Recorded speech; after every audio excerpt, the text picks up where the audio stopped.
예, 안녕하십니까. 오늘은 미국 국채금리 10년물이죠. 10년물이 3%가 증가했습니다. 그래서 여기에 대한 의미와 향후 이제 주식 투자의 주의사항에 대해서 좀 이야기를 해보자 합니다. 10년물 국채금리, 그것도 미국 국채죠, 미국. 이 의미를 우리가 좀 알아야 되는데, 예전에 제가 주식 투자했을 때 적정 주가에 대해서 좀 말씀을 드리면은 많은 분들이 오해하시는 게 있어요. 예를 들어서 막 2020년에 영업이익이 100억입니다. 예를 들어 어떤 회사가. 근데 이제 2022년이에요. 이때 이제 200억이에요.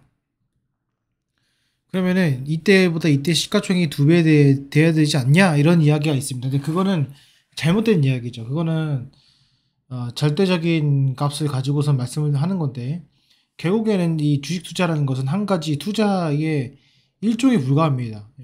그죠? 그리고 여기는 채권이죠. 이걸 이제 증권이라고 보통 표현을 하는데, 여기 부동산이 있죠. 그 다음에 여기는 파생상품이 있습니다. 그 다음에 여기는 뭐 금이 있겠죠. 여러 가지 있습니다. 이 상황에서 우리가 이제 안전자산이라고 하는 것들이 대표적인 것이 이제 미국 채권이고요. 그 미국 채권 중에서도 10년물입니다. 이게 또 기준이 돼요. 이게 이제 3%라는 건 무슨 말이냐면 3% 3% 아래에 있는 수익률을 갖고 있는 모든 그 금융 상품들은 같은 리스크 대비 다 의미가 없다는 거예요. 그러니까 즉 무슨 말이냐면 어떤 회사가 돈을 버는데 3%를 번다? 아니 그럼 그 회사에 뭐하러 투자합니까? 이거 미국 채권에 넣으면 되잖아요. 안전하잖아요. 그죠? 그런 개념이 돼버려요. 그래서 과거에는 주식 투자를 했을 때 어떤 A라는 기업이 영업이익이 3%지만은 미래가 있어요. 그러면은 3%라도 영업이익이 3%라도 주가가 올라갑니다. 왜냐면은 어차피 채권금리 넣어봤자 0.5%뭐 1% 되니까 이걸 굳이 넣을 필요가 있냐. 주식에 들어가지.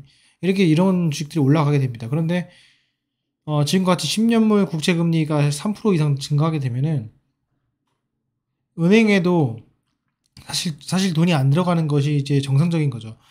여기다가 이제 뭐가 문제가 되냐면 금리가 올라가기 때문에 이제 은행 금리도 올라간단 말이야. 그러면은 여러분들 예금도 이제 일반적인 소비자 입장에서는 예금도 포함이 되는데 뭐하러 주식이 넣냐? 그 예금 넣고 채권 넣고 채권 비중이 높은 펀드 들어가면 되고 그렇게 되는데 뭐하러 주식하냐? 이렇게 돼요. 그래서 결국에는 전체에 투자할 수 있는 금액에서 돈이 채권으로 흘러가고 예금으로 흘러가고 이렇게 됩니다. 그러면서 주식시장이 상대적으로 가치가 떨어지죠. 예를 들어서 이렇게 말씀을 드리고 싶습니다. 이때 채권 금리가 1%인데 이제 채권 금리 2%예요. 그러면 사실 이건 또이또이입니다.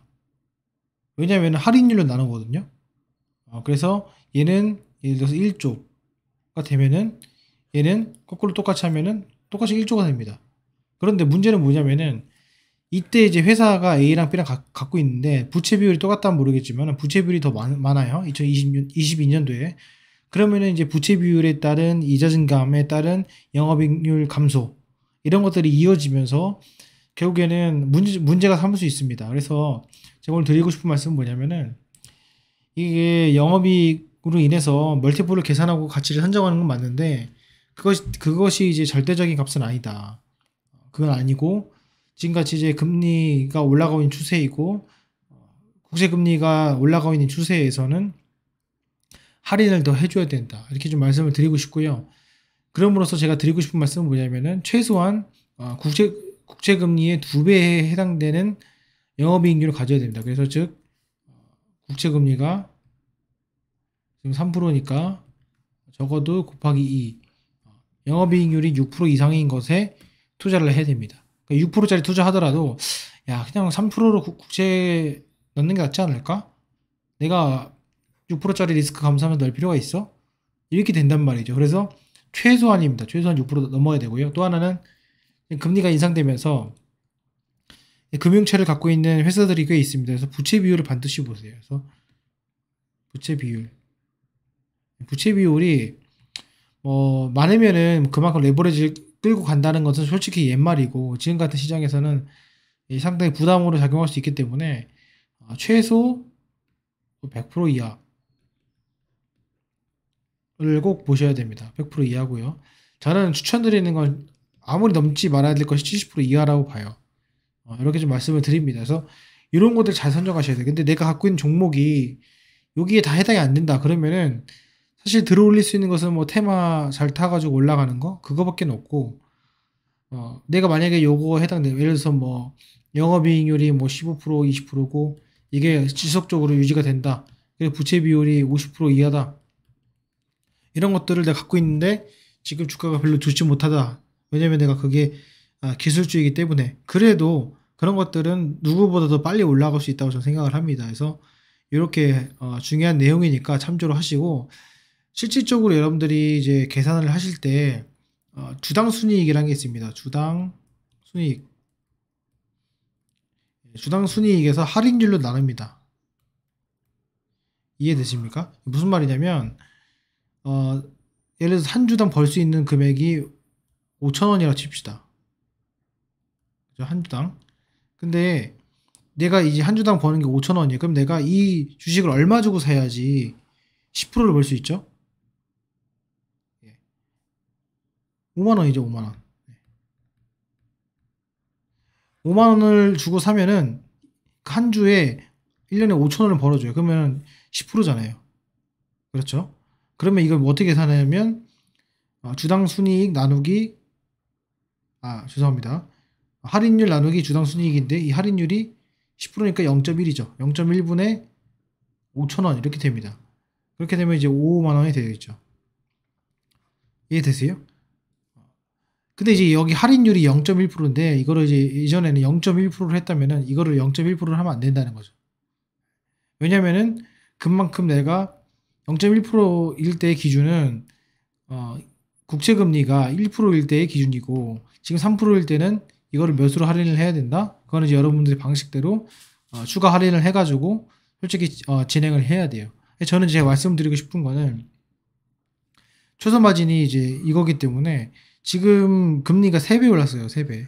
3배 올랐습니다. 그만큼 3배 오른 만큼 주가는 어느 정도 하향 곡선을 그리는데, 그 하향 곡선의 폭 자체를 보게 되면은 금리가 이제 이렇게 오르면서 이게 똑같이 이제 할인율에 수렴을 해야 되는데 그게 아니라 어느 마지노선에 있을 때는 이 자체가 이제 할인율을 매우 높이 올려야 돼요. 이게 기하급수적으로.